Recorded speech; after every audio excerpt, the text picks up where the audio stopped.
Latte. Christophe Ondelatte.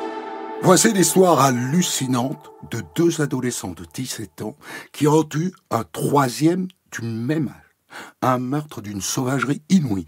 34 coups de couteau. La victime s'appelle Kevin Chavat et c'est une affaire très récente puisqu'elle date de 2018. Elle s'est déroulée à Mourmelan-le-Grand, dans la Marne, pas loin de Reims. Nous la débrieferons tout à l'heure avec Mathieu Livoret du journal local L'Union. J'ai écrit cette histoire avec Thomas Audouard, réalisation Céline Lebras. Europe 1, Christophe Ondelatte.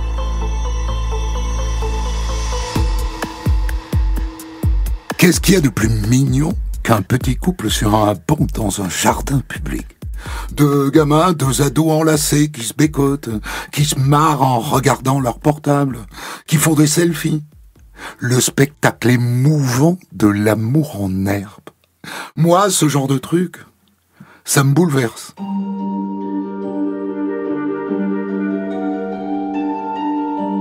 Le 2 juin 2018, aux alentours de 15h, Kevin et Océane, 17 ans, ont rendez-vous dans un jardin public, justement, le Bois des Sœurs à Mourmelon-le-Grand, dans la Marne. Il fait beau, les oiseaux chantent. Ils ont l'air contents de se voir dans ce cadre si romantique. À 15h05 précisément, un gars surgit de nulle part. Il se jette sur le sac à main d'Océane. Et là, Kevin tente de s'interposer. L'autre sort un couteau. Et tchac, tchac, il larde Kevin de coups de couteau. 1, 2, 4, 6, 10, 15 coups de couteau, 16, 25, 30, 31, 32, 33, 34 coups de couteau.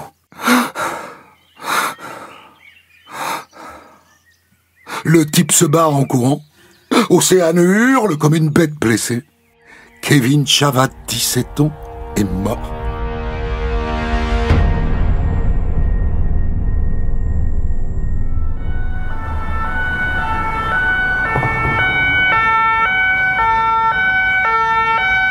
Quand les gendarmes arrivent... Bon, c'est bon, on est sur place, hein. Vous me bloquez toutes les sorties du parc, le type est pas loin. Il faudrait peut-être aussi un hélico, hein, pour tenter de le localiser. Reçu, je vous tiens au courant pour l'hélico. C'est d'accord pour l'hélicoptère. Mais à la fin, ça ne sert à rien. Le tueur a réussi à s'enfuir. C'est une histoire qui prend à la gorge, n'est-ce pas? Une telle sauvagerie pour un sac à main. 34 coups de couteau juste pour piquer un sac. Et en plus, il l'a même pas pris. Ça n'est pas grand, Mourmelon-le-Grand. Un peu plus de 5000 habitants. Les gens apprennent très vite ce qui s'est passé. Ils sont sidérés. Mais toujours moins que la maman de Kevin. Quand les gendarmes viennent lui annoncer la nouvelle, son fils de 17 ans est mort, lardé de 34 coups de couteau. Pourquoi? Pourquoi ce carnage?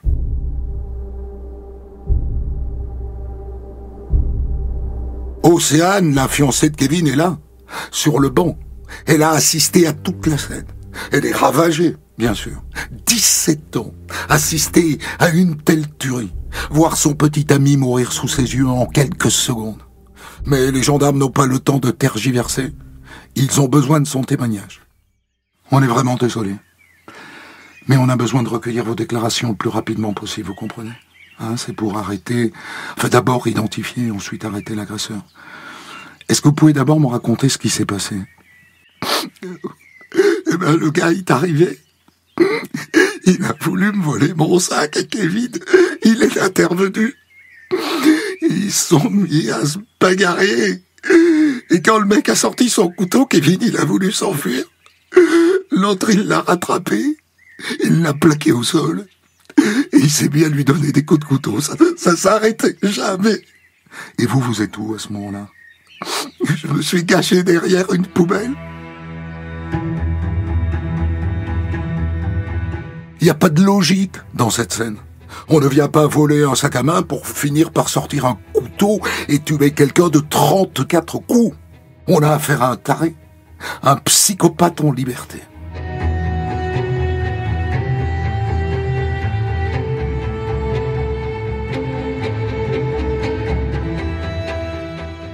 Est-ce que vous pourriez, mademoiselle, essayer de nous décrire la personne? Vous l'avez vue? Oui. Oui, je l'ai vu. Je dirais grand et costaud. Grand comment? Entre 1,80 m et 1,90 m, je dirais. Il avait une casquette, des gants. Son pantalon, c'était un treillis militaire. Et puis il avait des Rangers aussi. Et le visage? Je l'ai pas beaucoup vu. Il était masqué, je dirais, maghrébin, avec le nez épaté. Océane se soumet ensuite au très difficile exercice du portrait robot. Les yeux comme ci, la bouche comme ça. Et quand c'est fini, voilà. Est-ce que vous le trouvez ressemblant, ce portrait robot? Oui, ah oui. Vraiment ressemblant. Ok, on balance le portrait au journal L'Union. En attendant d'éventuels appels à témoins, il y a un truc qui chagrine les gendarmes. Océane a parlé d'un treillis militaire et de Rangers. Or, Mourmelon, figurez-vous, héberge le plus grand camp militaire de France. Le psychopathe qui a fait ça, est-ce que ça serait pas un militaire? Ou alors, le père de Kevin étant justement militaire, si c'était un attentat islamiste. 2018, on est en plein dedans. Un terroriste qui s'en serait pris à un fils de militaire. Pourquoi pas? Ils ont bien tué un curé et tant d'autres innocents.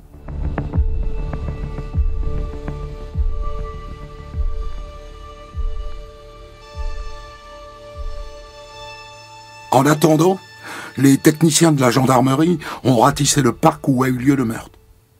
J'ai des traces ici. Moi j'en ai d'autres ici. On trouve du sang un peu partout, et notamment à la sortie du parc. Or Kevin est mort sur place, près du banc. Ça ne peut pas être son sang. C'est donc celui de l'homme qui l'a tué, forcément. Bon, on a extrait un ADN sans aucune difficulté, mais il ne correspond pas à celui d'un individu fiché, je suis désolé. Dommage, mais c'est toujours bien d'avoir un ADN dans une enquête. Donc le tueur s'est blessé, ou alors Kevin l'a blessé dans la bagarre. Mais aucune trace dans les hôpitaux du coin.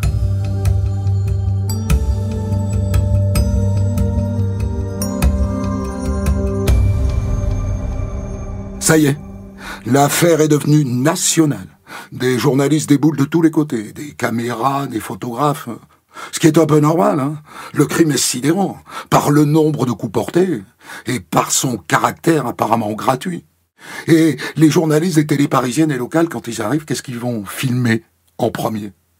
Les lieux du crime, bien sûr, qui sont devenus un lieu de recueillement. Les gens du coin, émus, viennent déposer des bouquets de fleurs, en se demandant pourquoi? Pourquoi?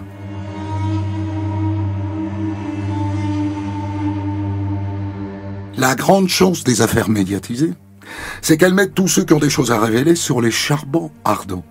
J'y vais pas, je leur dis pas. 2 jours après le meurtre, un père et son fils de 17 ans se présentent à la gendarmerie. Le gamin a quelque chose à raconter. Et le père a bien fait de l'amener vider son sac. Voilà. C'est par rapport à quelqu'un de ma classe, un mec qui s'appelle Adrien. Franchement, il est bizarre depuis que Kevin a été tué. Déjà, juste après, il est arrivé au lycée. Il boitait. Je lui ai demandé ce qui lui était arrivé, il n'a pas su trop me dire.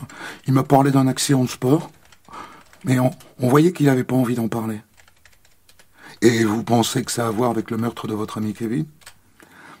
Je sais pas, mais depuis l'affaire, Adrien, il n'arrête pas de regarder tout ce qui se dit à la télé, il lit les articles et tout ça. L'autre jour, il s'est même fait virer du cours parce qu'il regardait BFM sur son portable.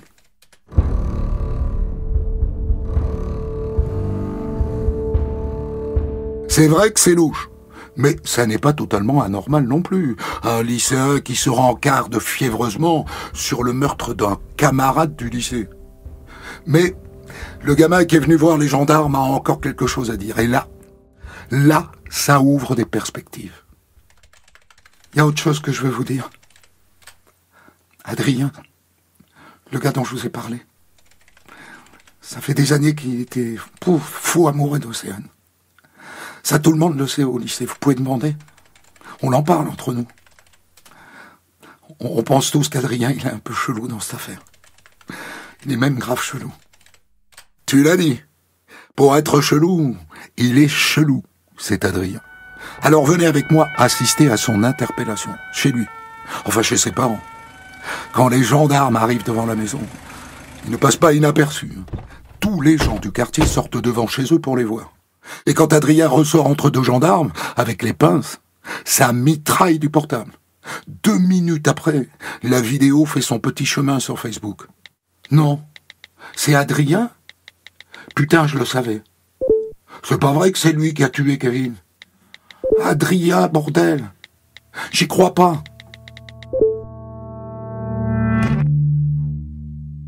Sitôt placé en garde à vue, Adrien annonce qu'il a un alibi. Moi, je suis allé courir sur là. Et à l'heure où Kevin il a été tué, moi j'étais en train de faire du running, comme d'habitude. D'accord, mais pourquoi est-ce qu'on devrait te croire? J'avais qu'à regarder l'appli de mon portable. Elle trace tout le parcours que j'ai fait. Et effectivement, l'appli de running de son portable le situe loin des lieux du crime, à l'heure du crime. Et votre blessure à la jambe, jeune homme, comment est-ce que vous vous êtes fait ça? En faisant mon jogging, justement. Ça ne serait pas lui, alors. Patience, sa garde à vue n'est pas terminée.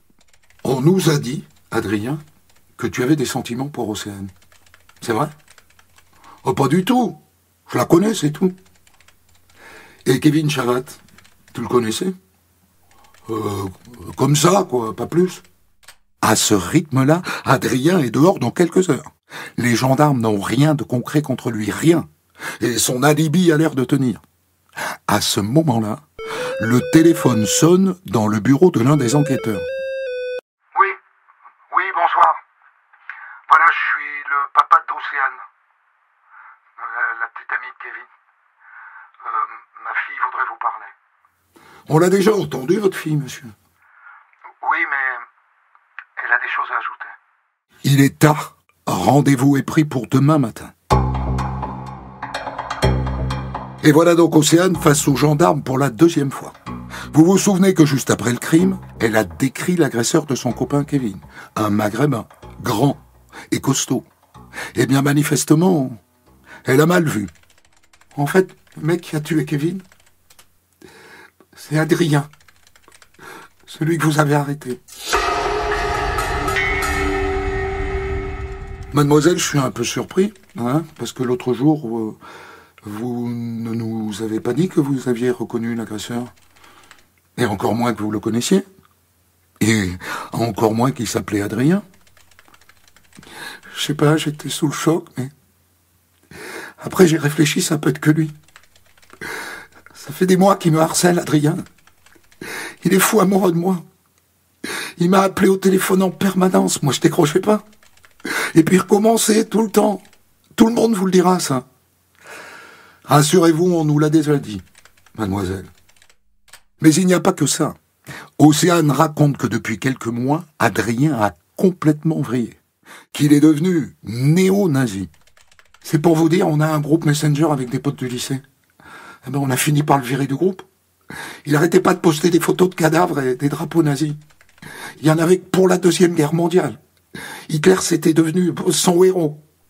Nous, on voulait pas de ça dans notre groupe. C'est pour ça qu'on l'a viré du groupe. Et je pense que c'est là qu'il a commencé à avoir la haine pour Kevin. Il y a même une fois, il a dit à Kevin, si tu te rapproches encore d'Océane, je te tue. Ah ouais? Ça change tout, ça. Même si les gendarmes sont quand même un peu surpris que, compte tenu du contexte, Océane n'ait pas tout de suite reconnu Adrien. Elle était en état de sidération, ok. Mais quand même, de là à ne pas reconnaître un copain. Bref, on verra ça plus tard. Pour l'instant, concentrons-nous sur Adrien. Il est toujours en garde à vue. Les gendarmes décident de perquisitionner la maison de ses parents. Et là, les preuves dégringolent de tous les côtés. J'ai des vêtements tachés de sang ici dans le placard. Et moi j'ai un couteau, les gars. Un couteau couvert de sang. Les analyses confirment tout de suite que c'est le sang de Kevin. C'est donc bien lui, Adrien, le meurtrier. Les gendarmes n'ont plus aucun doute. Il le tue par jalousie. Ça paraît clair. Même s'il va falloir maintenant tenter de comprendre pourquoi une telle violence quand même, parce que 34 coups de couteau, un gamin de 17 ans, même par jalousie, pouf, quoi. Bon, à part ça, moi, il y a un truc qui me chagrine, c'est la gamine. Océane. Elle ne peut pas ne pas avoir reconnu son copain Adrien au moment de l'attaque. Ne serait-ce qu'au tout début, quand il a voulu lui arracher son sac à main. Après qu'elle soit sidérée, pourquoi pas, mais au début. Elle n'est pas claire, la petite. Faut la secouer un peu, à mon avis.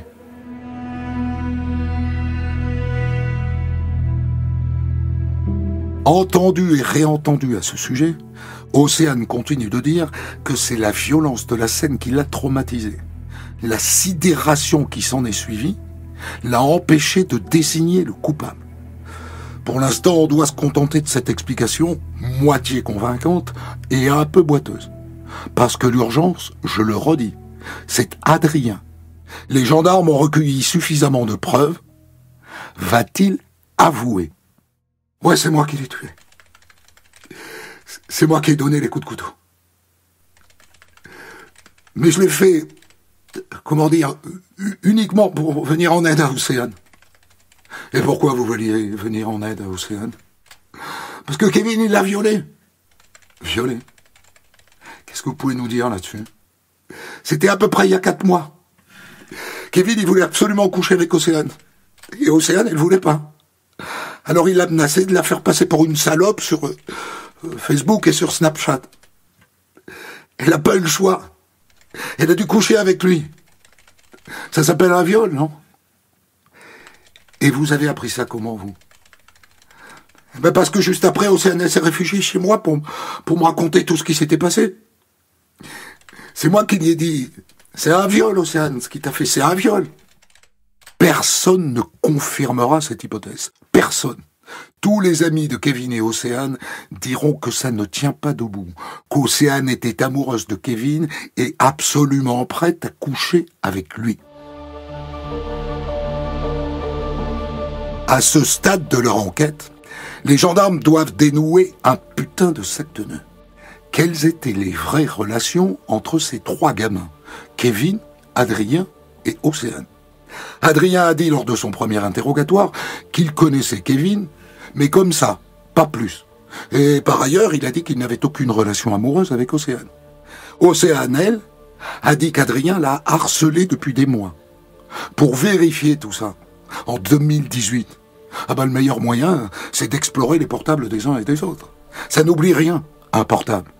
C'est le meilleur témoin de l'intimité de quelqu'un.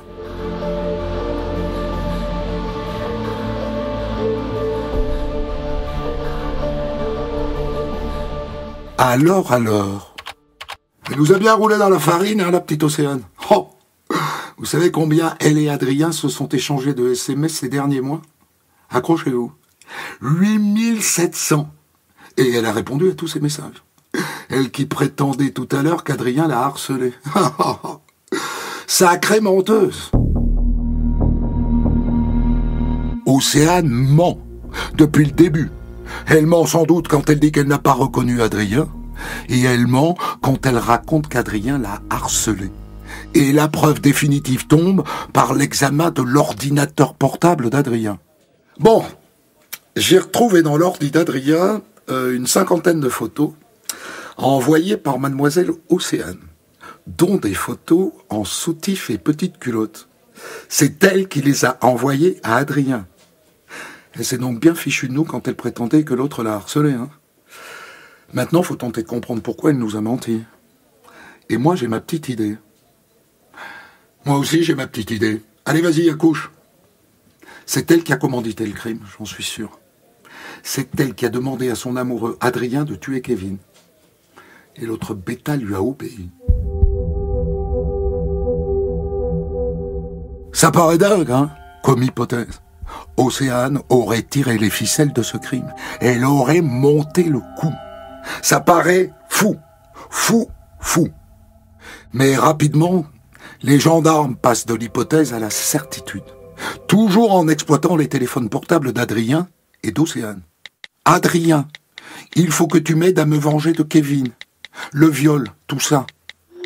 Et si je me déguisais en gendarme pour aller lui faire peur? T'es ouf, il va te reconnaître. Alors je pourrais peut-être l'enlever. Ça ne suffit pas. Le plan s'est mis en place lentement mais sûrement. 1 mois avant le crime, Adrien fait une série de recherches sur Google. Meurtre parfait en France. Meurtre dont on ne retrouve pas l'agresseur. Meurtre badass. Au passage, ça, c'est le signe d'une préméditation. Le meurtre de Kevin n'est pas un coup de tête. Il était planifié. C'est un assassinat. 5 jours avant le meurtre, Océane écrit à Adrien. « Tu es prêt pour tout à l'heure ?»« Oh que oui, ma grande. »« Génial. » C'est quand même macabre, hein?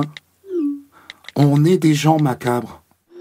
Initialement donc, le meurtre devait avoir lieu le 28 mai, 5 jours plus tôt. Elle le relance. « Tu quittes à quelle heure aujourd'hui ?»« Je quitte à 15 heures. Et toi ? Tu rentres direct à 15 heures ? Mon bus est à 16h30. Donc en attendant, je vais traîner. » La localisation des messages montre que ce jour-là, le 28 mai, Adrien est à 16h30 à un arrêt de bus à attendre Kevin. Sauf que ce jour-là, Kevin ne vient pas. L'opération est donc reportée. 5 jours plus tard, Océane écrit à Adrien. « Il faudra que tu me frappes aussi, pour que ça ait l'air crédible. Si tu te fais attraper, tu n'auras qu'à plaider la démence. » À la lecture des messages sur Snapchat qu'Adrien a conservés, on comprend qu'ils ont planifié tout cela à 2. La date, le choix du parc, le choix du banc. Et il y a encore pire. Toujours en ratissant la messagerie de l'un et de l'autre, les gendarmes découvrent que le jour du meurtre, Océane a fait un selfie avec Kevin avant sa mort, bien sûr. Tout sourire.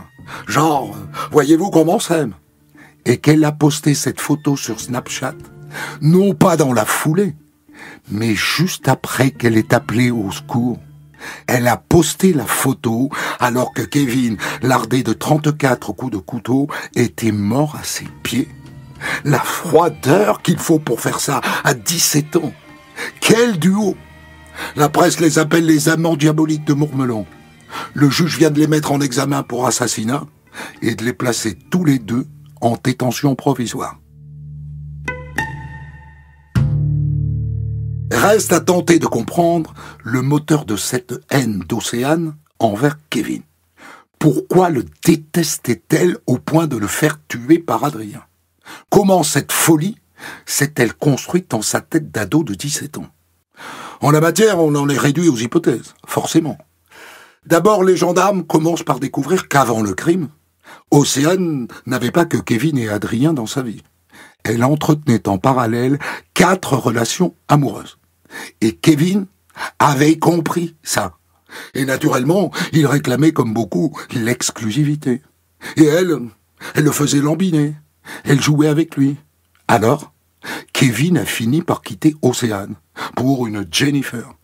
Et ça, Océane n'a pas supporté, qu'il lui échappe. Alors elle a voulu le récupérer. Et donc, à un moment, Kevin a été tenté de revenir dans les bras d'Océane. Mais un soir de fête, il l'a vu draguer tout ce qui bougeait. Ça l'a conforté dans son choix de rompre, définitivement, de ne pas revenir dans ses filets. Et c'est là, a priori, qu'Océane a décidé de faire tuer Kevin par Adrien. Adrien qui lui était tellement amoureux, tellement sous son emprise, qu'il a accepté de jouer les tueurs à gages. En gros, je résume, des histoires a priori sans intérêt d'adolescents avec au milieu une gamine, perverse, manipulatrice, qui n'a pas accepté que ça ne se passe pas comme elle le voulait. À côté d'elle, elle avait un petit toutou, obéissant, idiot, qui a fait ce qu'elle a dit.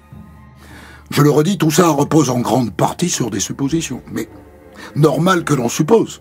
On a besoin de comprendre. Quand l'instruction s'achève, Océane maintient qu'elle n'a jamais voulu tuer Kevin et que c'est Adrien qui a mal compris, qu'il a été en quelque sorte plus royaliste que le roi.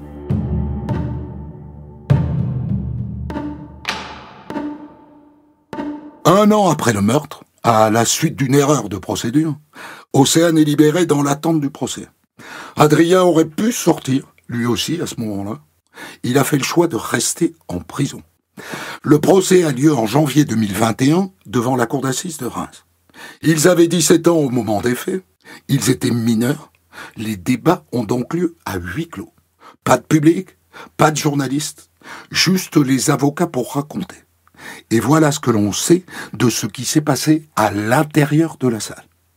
D'abord, installés côte à côte dans le même box, Adrien et Océane ne se sont pas regardés une seule fois. Et ensuite, Océane a fini par craquer. « Je reconnais avoir ma part de responsabilité dans l'assassinat de Kevin. Et je reconnais que j'ai menti depuis 2 ans et demi. » Elle admet avoir co-organisé le meurtre de Kevin. Enfin! Et puis elle reconnaît avoir inventé cette histoire de viol pour instrumentaliser Adrien, pour le motiver, comme elle a dit. Les avocats et les magistrats lui ont demandé pourquoi. Elle n'a pas su répondre. Adrien, lui, s'est excusé auprès de la famille de Kevin. C'est misérable, hein? Mais c'est toujours ça. Et puis on s'est tourné vers les experts psychiatres, bien sûr. Ils ont dit que la maladie d'Océane était de vouloir être toujours au centre du jeu et au centre des choses. Les avocats des 2 accusés ont plaidé qu'Adrien et Océane étaient issus d'une génération où le virtuel avait pris le pas sur le réel, qu'ils aimaient les jeux de rôle, le fantastique, la science-fiction, et que tout ça les aurait empêchés de se construire.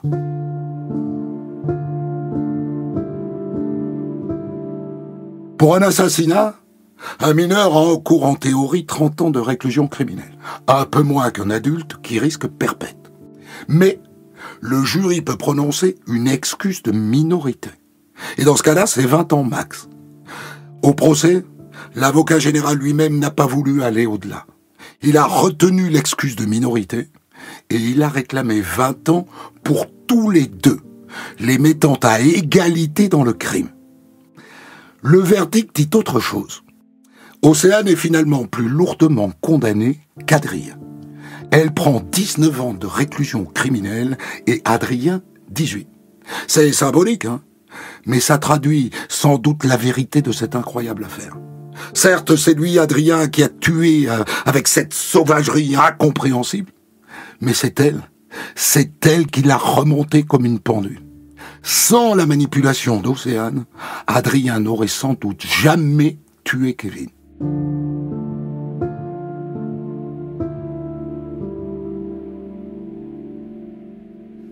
Pour débriefer cette incroyable histoire, je suis avec vous, Mathieu Livoreille. Vous êtes reporter au journal L'Union. Vous avez suivi l'affaire à l'époque. Alors, vous n'avez pas pu assister au procès. D'ailleurs, je pense que c'est frustrant parce que, évidemment, on aurait voulu les entendre. Vous auriez sans doute voulu les entendre, s'expliquer.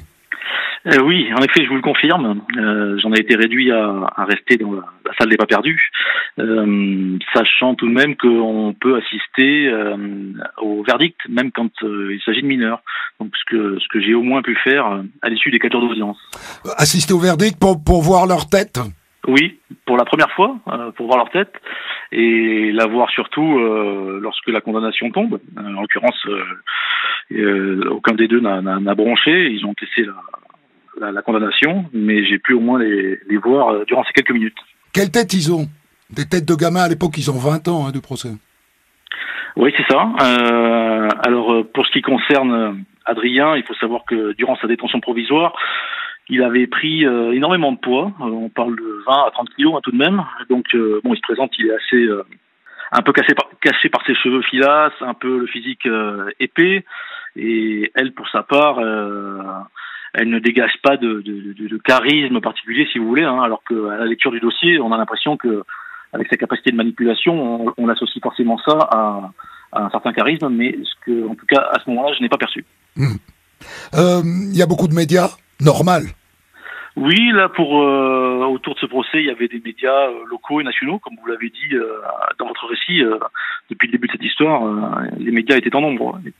Et il y avait des gens aux abords du palais de justice qui, évidemment, ne pouvaient pas rentrer, puisque c'était un procès de mineurs, mais ils étaient quand même là, pendant le procès. Oui, en effet, il y avait des habitants de Mourmelon qui étaient venus au début et à la fin du procès, notamment. La famille de Kevin Chavat était venue en nombre dans la salle d'audience. Il y avait une dizaine de membres qui étaient autour des parents pour les accompagner durant ces jours d'audience qui ont été, je crois, particulièrement éprouvants pour eux, évidemment. Alors parlons du verdict. Donc 19 ans de réclusion criminelle pour Océane, 18 pour Adrien, alors que c'est lui qui plante les 34 coups de couteau. Elle n'est que l'instigatrice et elle prend plus que celui qui a tué. Selon vous, pourquoi ? Alors ce verdict, effectivement, fait sens dans le sens où, comme vous l'avez dit, elle a vraiment été l'instigatrice de cet assassinat, et ce n'est pas et lui n'a été entre guillemets que le bras armé de ce projet criminel.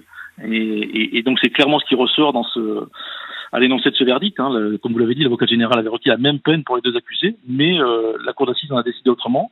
Ce qui, encore une fois, à la lecture du dossier, fait sens. Et aucun des deux coupables n'a fait appel de cette condamnation. Oui, on voit bien qu'il y a une volonté, ça peut pas s'être déroulé par hasard. Alors, normalement, ce sont les jurés qui décident, mais on sait très bien que le président a du poids. On voit bien qu'il a suggéré que peut-être on donne une peine légèrement supérieure à Océane.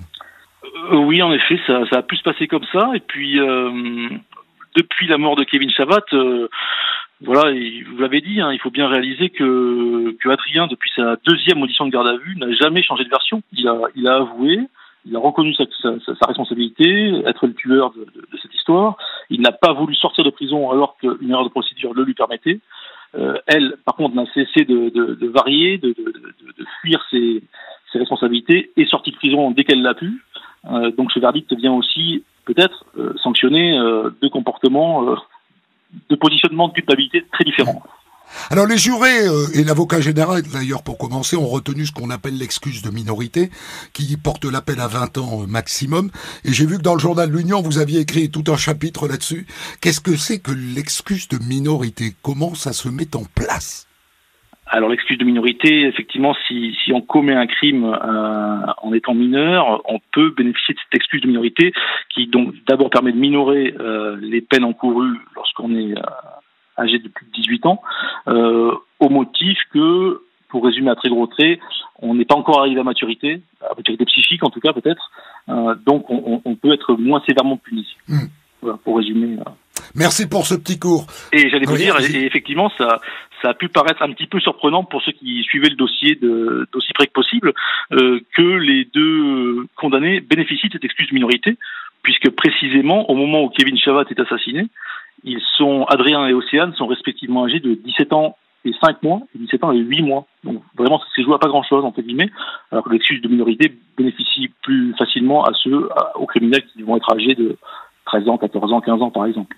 Mais en même temps, les magistrats, les jurés sont peut-être parents et ils comprennent que 17 ans, certes, c'est grand, mais en même temps, c'est encore souvent des bébés.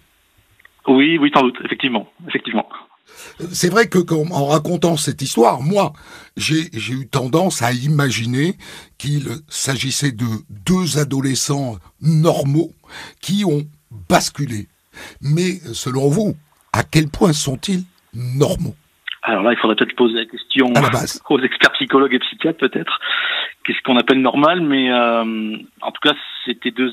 D'apparence, au moins. Oui, ce sont deux adolescents qui n'avaient aucun antécédent judiciaire, Adrien était peut-être une personnalité assez influençable, très amoureux d'Océane, qui a eu sans doute le sentiment d'agir de manière assez noble, entre guillemets, même si ce mot peut choquer vu les faits, voire chevaleresque en fait. Il a agi pour venger celle qu'il aimait, puisque celle qu'il aimait lui avait assuré que Kevin Chavat l'avait agressé, ce qui était à l'évidence un mensonge de plus, car Océane, pour sa part, semblait tout de même touché de mythomanie et en capacité à mentir très régulièrement. Dans cette histoire, elle a beaucoup menti.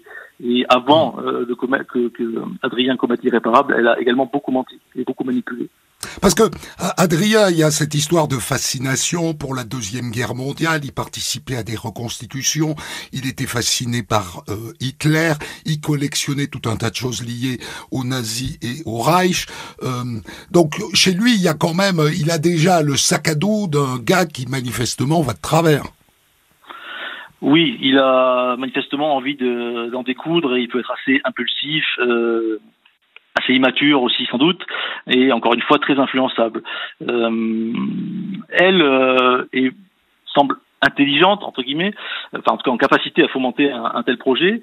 Il faut rappeler peut-être que Océane dans son adolescence avait eu des problèmes médicaux de l'ordre de crises d'épilepsie, donc il y avait une prise en charge médicamenteuse par rapport à tout ça. Elle avait dû subir une opération du cerveau 1 an ou 2 avant la mort de Kevin Chavat. Il y avait des problèmes concrets qui ont pu, peut-être, on est revenu au stade des hypothèses, contribuer à l'écarter un petit peu d'une vie adolescente normale. Je parle par rapport à ses amis et à son entourage amical. Et pour elle, qui était manifestement dans une recherche de lumière pathologique, ça a pu contribuer à aigrir un petit peu certains aspects. On est d'accord qu'on ne leur a trouvé ni à l'un ni à l'autre aucune pathologie mentale. Non, absolument. Aucune. Les psychiatres se sont penchés longuement sur eux, particulièrement sur Océane, qui était une personnalité quand même manifestement très complexe et beaucoup plus difficile à appréhender que Adrien, qui lui a été assez transparent rapidement en fait. Mais aucune pathologie mentale, et aucune altération du discernement ou abolition du discernement n'a d'ailleurs été retenue.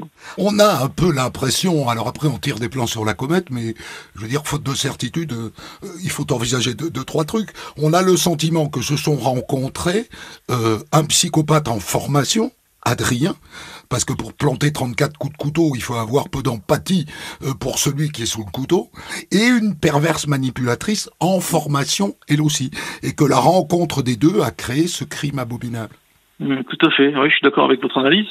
Les 34 coups de couteau, ça traduit clairement un acharnement. Tous ont été donnés sur le haut du corps, la tête, la poitrine. Ce sont des coups donnés à la poitrine, notamment qui ont tué Kevin Chavat.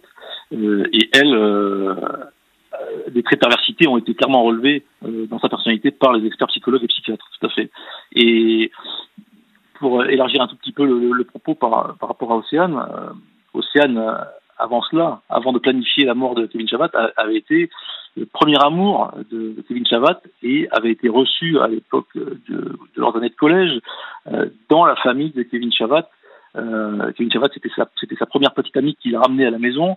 Elle avait été accueillie avec les égards qui sont dus à la petite copine de son fils aîné, à la première petite copine de son fils aîné, et donc elle a vraiment trahi énormément de monde dans cette histoire et manipulé énormément de monde. Tout cela, en plus, pour un crime sans mobile, parce qu'on a beau chercher, gratter de tous les côtés, il n'y a pas de mobile à ce crime, c'est pas le sac à main, le mobile.